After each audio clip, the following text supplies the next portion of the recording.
Welcome to DNF, a show where I talk about a game I was trying to finish for review, but decided to stop playing.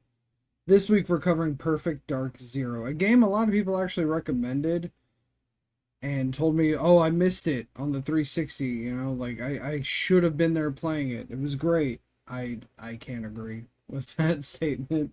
Take, for example, the achievement list in this game. This has to be one of the most disappointing achievement lists I've ever seen. The only ones pertaining to the story were for just beating the entire thing on each difficulty in various forms of co-op. There were no story related mission achievements. Everything else in it is for the multiplayer, but good luck finding a match in 2026 for that. You technically can get a lot of them and potentially all of them by fighting bots, but why? Multiplayer achievements are already annoying enough without the repetition of just running through bot lobbies. I didn't even try. Something I really disliked about this game were the on-screen tips that kept bugging out.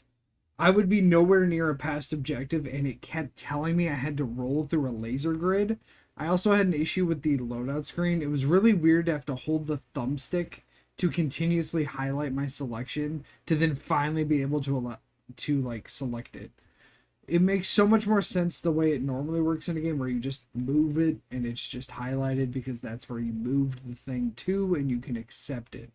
I don't know why they didn't just do that. Another thing I really disliked was turning doesn't feel great, even after I messed with the controls several times. It feels weirdly accelerated at times and too slow at other times, like when I aim down the sight. You also just can't turn the vibration of the controller off when shooting, which got really, really annoying. I don't like playing games with the vibrate function on. It just doesn't work for me. Another thing I really disliked was the enemy AI and NPCs in this game are just dumb. Not just dumb, really fucking dumb. Especially the ones that sounded like Al Tuttle from American Dad.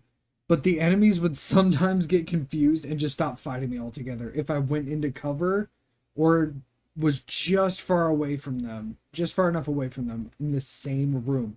They would just stop and I could just aim and pop them in the head. Speaking of cover, the cover system is actually pretty good, but it could be better. I like that it switches to third person when in cover. It makes it way easier to see what's happening.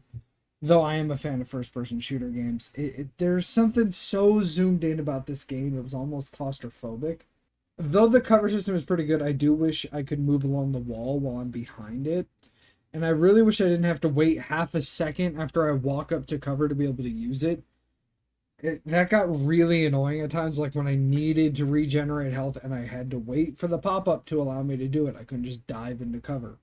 But cover being breakable was a really nice touch that helped to break out the monotony of just shootouts in general, because there are a lot of them in this game. I really enjoyed the dodging. It was a fun little additive to do sometimes. It doesn't really mitigate the damage in a noteworthy way, but it did look cool and it felt cool.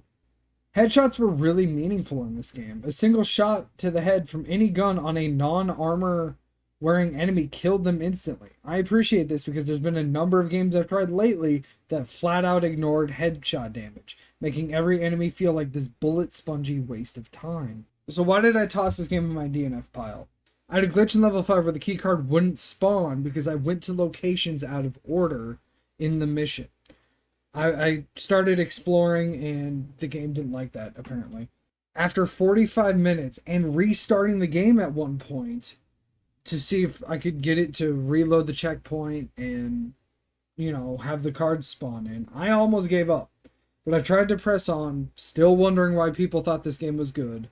The next mission focused on escaping the same building that I finally just got through after almost an hour, but while escorting Jack, who is the leader of whatever unit we're in, and the protagonist, Joanna's father. He's injured, sluggish, and boy is he great at being a bullet catcher. I saw this dude take more shots to the face than a Carmine brother did, all while just not moving away from the fight. Once I finally got him outside, turrets started raining down on us as more enemies poured into the area. Jack didn't go get the vehicles like he was supposed to, and I just decided enough was enough. I closed the game, deleted it, and the only satisfaction I got from all of this was knowing at least I didn't own the game, so I wouldn't have to see it on my shelf and remember how dismal of a time I was having. which sucks. I started off liking this game. I saw it on Game Pass and was like, hey, I want to play some more retro games. Let's try this out. And I regret it a lot. It offered me a great chance to turn my brain off for a bit after school the past few days, but unfortunately, I've decided to move on and find enjoyment somewhere else. No, not with you. I've lost enough of my time to you. Thank you so much for watching. Let me know. Did you play Perfect Dark back in the day? Would you recommend giving it another shot? Did you also dislike this game? I've seen some very mixed feelings post me actually trying it.